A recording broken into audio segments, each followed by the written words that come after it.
We are on the back sheet of our function table notes. We started the last function table, but we ran out of time. So we have the first two rows already filled out. So I'll go ahead and quickly... Whoa, what is that doing? Chart those in.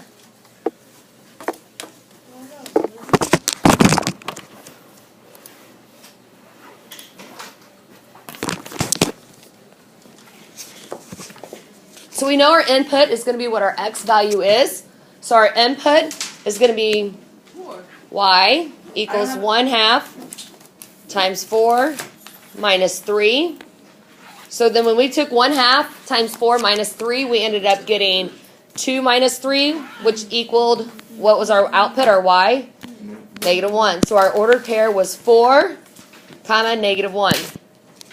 Our second column then, our input, was y equals 1/2. Our input was 2, so we substitute that 2 for the x, minus 3 equals, when we took 1/2 times 2, we got 1 minus 3, then equals -2. So my output was -2. So my ordered pair, we end up getting 2, comma, -2. Really? See you in Mr. Sani's class. You guys enjoyed? You have these already, babe. These are on your notes. These are on your notes. Okay, good. So these are our notes. So you guys had, we got him. So you guys had this yesterday in our notes, correct? Yes, I'll get you one. So what I want to do from here is finish the last two parts of our notes, graph our function table, then move into our opener. Okay? So we're using the same equation, y equals 1/2 x minus 3. So the new part that you don't have in your notes, so we're going to write our equation, y equals 1/2 times, what do I substitute for that x? 0. Minus 3. Okay, what's 1/2 times 0? What's anything times 0? 0. So I'm going to put in 0 minus 3, which equals? So my y is?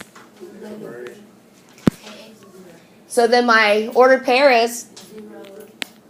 -3. Good. Okay.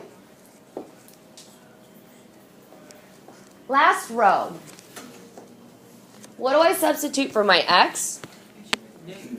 So y equals 1/2 times -2 minus 3. So again, two ways that you guys can do that. You can type it into your calculator and it'll do all the work for you. Or if you don't want to type it into your calculator, you can go ahead and just multiply your numerator times your whole number. So 1 times -2 is -2. The -2 divided by 2, which is your denominator, is what's -2 divided by 2? What's 2 divided by 2? Yeah, -1.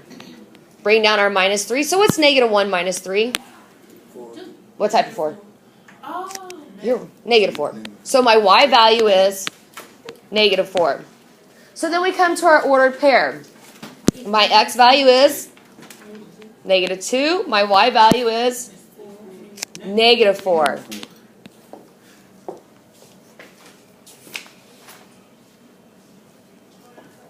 Okay, so I'll give you a second to write that down. I know I went pretty fast. Those of you that need IDs and whatnot, I'll get that all situated after we get through the opener today. So we do have a full class period today. So my goal is we finish this notes, we'll do the opener, then you guys will have some work time. I don't have one time. I can easily go back to the But Michael, I really, really, really want you to try to stay up here with me today. Okay, now let's look at our graph.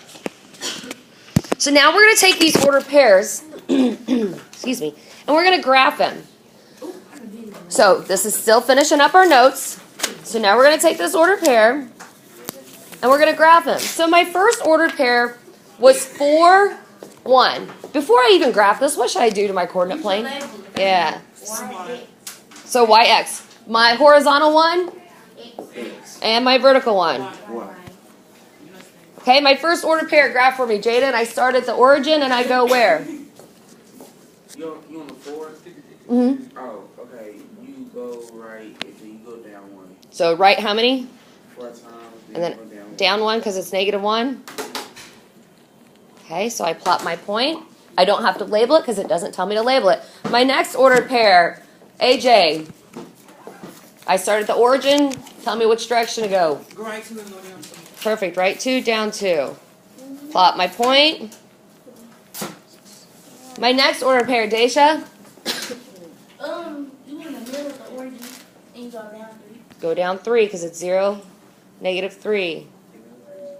Oh, that is so ugly. We have to redo that one.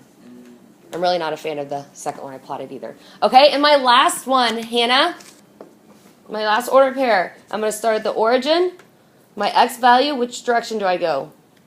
Because it's negative, and then my y value, You go down 4. I go down 4. So I start my origin, I go left 2, down 4. And I plot my point. Now remember, when we go to draw our line, there are 4 requirements that I want to see you all do. The first requirement, use a straight edge. Use that ruler I gave you. Second, make sure your line goes all the way through each of these points that we plotted. Make sure 3, that it goes to the end of each of your coordinate planes. And 4, make sure your line has an arrow on the end of each to show that that line can go on and on and on. I already did it. So your line should look something similar to what I have here. What am I doing? So if you notice, my line reaches to the end of this coordinate plane all the way to the end. So it means it goes from one side to the other side. Okay? All right, once you finish up your notes, go ahead and start your opener for today. So once you finish your notes, go ahead and start your opener for today. Go down 1 more. You only went down 2. And then that one you only went down 3.